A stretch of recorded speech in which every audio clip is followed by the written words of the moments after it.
Olha o que ele vai falar agora. Se você atravessar a linha, você está pecando. E aí você sabe onde é que está a linha, você vê a linha, e você sabe que se você passar da linha, você está pecando. Esse é o É nítido para nós. Filho Mas você de sabe o que é Deus. iniquidade? Iniquidade é tirar a linha. Não tem linha. Não tem mais linha. Não tem limite. E agora? Como é que eu sei aonde eu estou falhando ou não? Eu não sei. Quem não é Sabe? filho de Deus e tem uma certa maturidade não sabe onde falha, porque é o Espírito Santo que denuncia o erro nosso. Quem trabalha pelo eu se acha perfeito, justifica tudo, explica tudo, diz que o outro que é o culpado, que não entendeu daquele jeito. O filho de Deus sabe muito bem quando erra e pede perdão. O filho de Deus, ele quer ver o erro dele. Quem não é filho de Deus não quer ver o erro. Ou Lúcifer alguma vez se identificou com o erro que ele cometeu?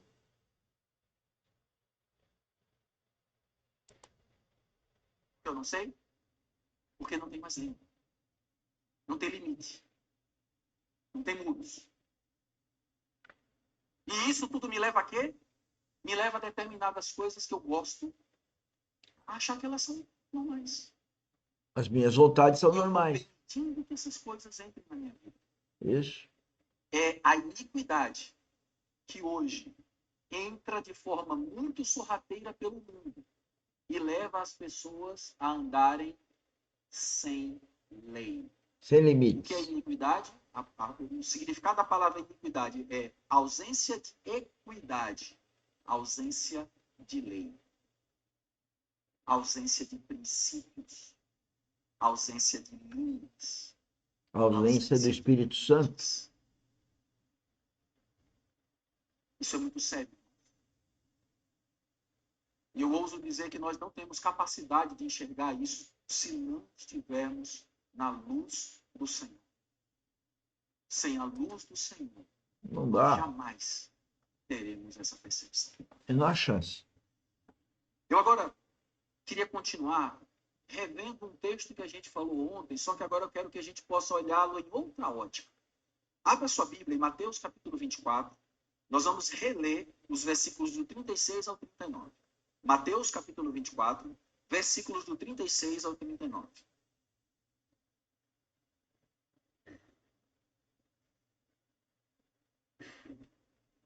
Aqui, novamente, o Senhor está falando a respeito da sua vinda. E ele diz assim, ó, mas a respeito daquele dia e hora, ninguém sabe. Nem os anjos do céu, nem o Filho, senão o Pai. Pois assim como foi nos dias de Noé, também será a vinda do Filho do Homem.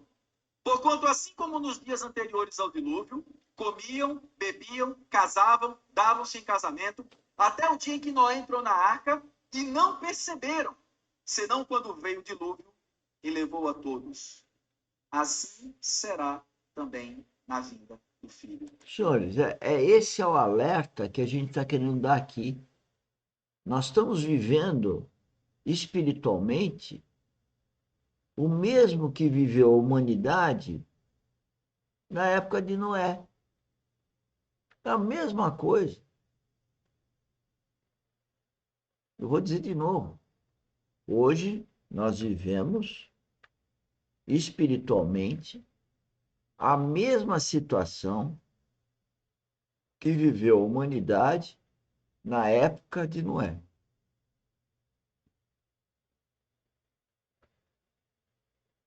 Noé só conseguiu salvar a família dele.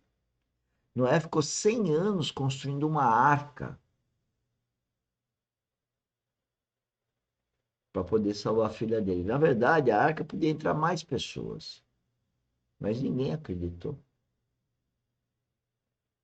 Nós estamos vendo a mesma coisa. Nós estamos aqui falando, olha, nós vivemos o mesmo tempo, espiritualmente falando, mas as pessoas não acreditam. Não é? Ele conseguiu salvar a família. A pergunta é: será que eu vou conseguir salvar a minha? Será que você vai conseguir salvar a sua? Se você não nasceu de novo, não vai conseguir.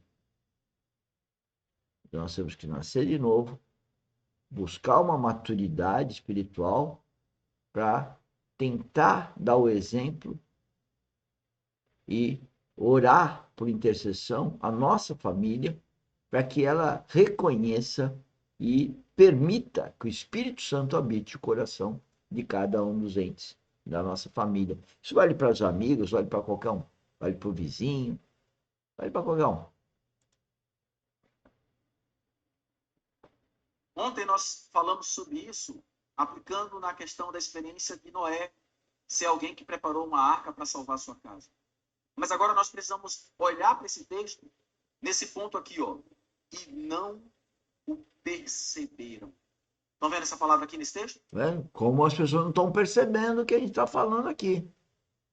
E não o perceberam. Essa é uma característica do povo que estará aqui na volta do nosso Senhor. Eles não terão percepção, porque estão distraídos, porque estão ocupados. Lembra que eu falei? O inimigo, o mundo, atrai, distrai e destrói. Porque estão envolvidos com muitas coisas que não é o Senhor. E eu volto a repetir aos irmãos. O que o Senhor nos orientou é que nós precisamos tê-lo como a prioridade da nossa vida. Mateus 6,33 diz: tudo. buscai, pois, em primeiro lugar o seu reino e a sua justiça. Então, em nós precisa haver um senso de prioridade. O que é que vem primeiro na minha vida? O que é que eu considero como mais importante na minha vida?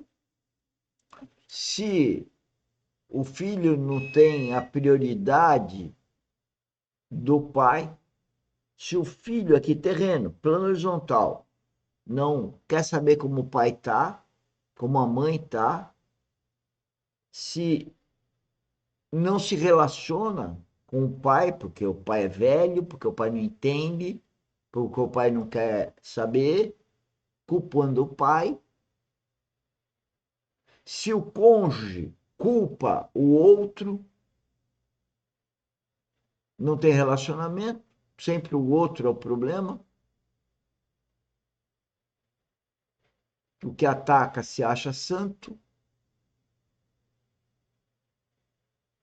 Não se preocupa com o outro.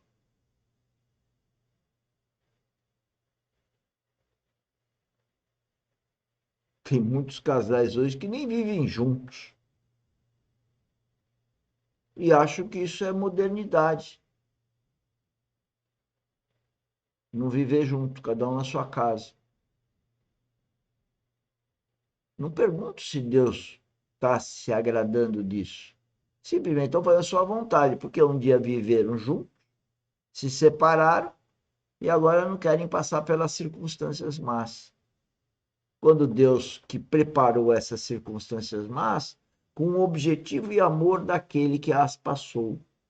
Por quê? Para que esse procurasse em Deus a solução e se desenvolvesse à base das circunstâncias más. E as pessoas não querem viver circunstâncias más, elas querem viver uma ilusão religiosa. Não entendem a vida espiritual que nós aqui falamos e gravamos já há mais de 1 ano e meio. Eu preciso trabalhar? Preciso. Eu preciso cuidar da minha família? Preciso. Eu preciso estudar? Preciso. Eu preciso fazer muitas coisas, irmãos, como todos vocês. Mas a pergunta que precisa bater no nosso coração nessa noite é: o que vem em primeiro lugar na minha vida? Porque é isso que vai fazer toda a diferença. E quando nós falamos de muros, nós falamos justamente da esfera do governo de Deus na nossa vida. Quem governa a nossa vida? Quem toma as decisões na nossa casa? Quem gere as nossas finanças? Quem cuida dos nossos filhos? Será que nós ainda seguramos tudo isso em nossas mãos? Achando que está em nossas mãos cuidar de todas essas coisas? Ou será que nós já percebemos que existe